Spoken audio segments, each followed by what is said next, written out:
नमस्कार बच्चों, हिंदी की ऑनलाइन कक्षा में आपका स्वागत है।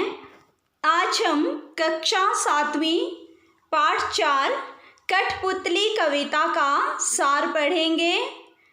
कठपुतली का अर्थ है बच्चों जो दूसरों के इशारों पर नाचते हैं या दूसरों के गुलाम होते हैं।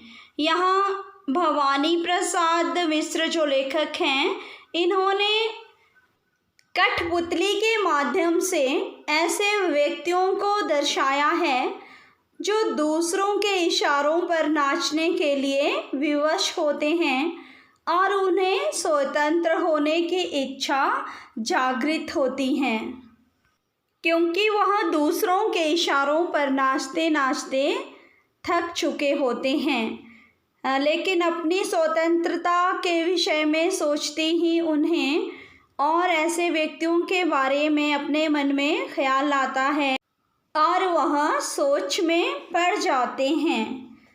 तो आइए बच्चों, सर्वप्रथम हम भवानी प्रसाद मिश्र का जीवन परिचय जान लेते हैं। भवानी प्रसाद मिश्र का जीवन परिचय। हिंदी भाषा के महान लेखक श्री भवानी प्रसाद मिश्र का जन्म 29 मार्च सन 1913 को मध्य प्रदेश के होशंगाबाद जिले के टिगरिया गांव में हुआ।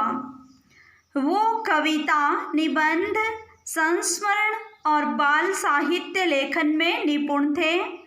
इनकी प्रमुख रचनाएं हैं दुख, नीली रेखा तक, तुक्कों के खेल, अंधेरी कविताएं आदि प्रमुख हैं।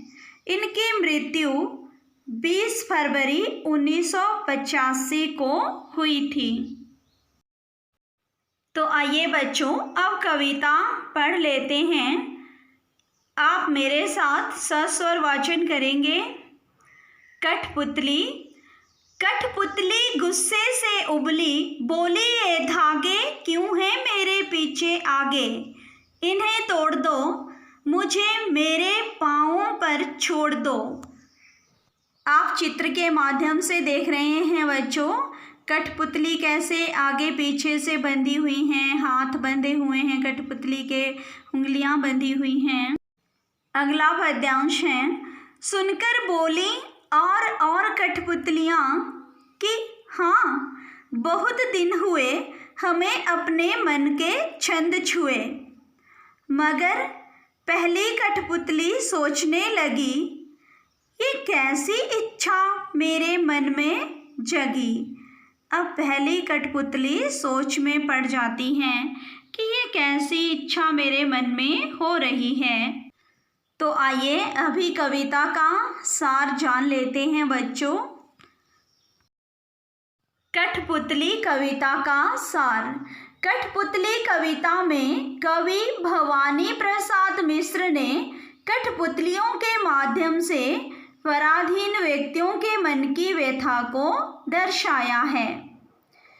ये सभी कठपुतलियाँ धागे में बंधे बंधे परेशान हो चुकी हैं और इन्हें दूसरों के इशारों पर नाचने में दुख होता है।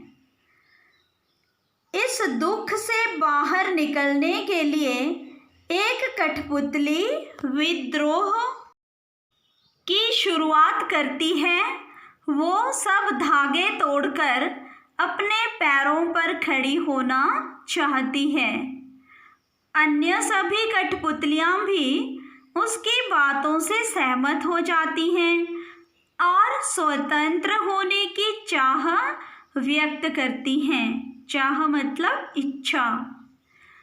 मगर जब पहली कठपुतली पर सभी की स्वतंत्रता की जिम्मेदारी आती है तो वह सोच में पड़ जाती है। वो सोचने लगती है बच्चों कि मैं अकेली ही नहीं हूँ जो दूसरों के इशारों पर नाच रही हूँ। यहाँ तो मेरी तरह बहुत सारी ऐसी कठपुतलियाँ हैं जो दूसरों के इशारों पर नाच रही हैं और उनको स्वतंत्र करने की जिम्मेदारी भी मेरे ही कंधों पर है। इसलिए इसलिए वह सोच में पड़ जाती हैं। तो बच्चों, यह था कठपुतली नामक कविता का सार।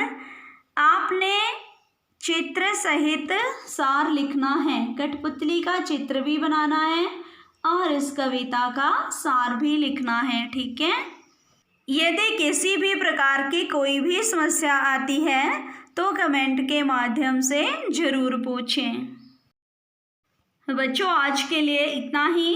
कल हम फिर अगली वीडियो के साथ मिलेंगे। तब तक के लिए जय हिंद, जय भारत, धन्यवाद।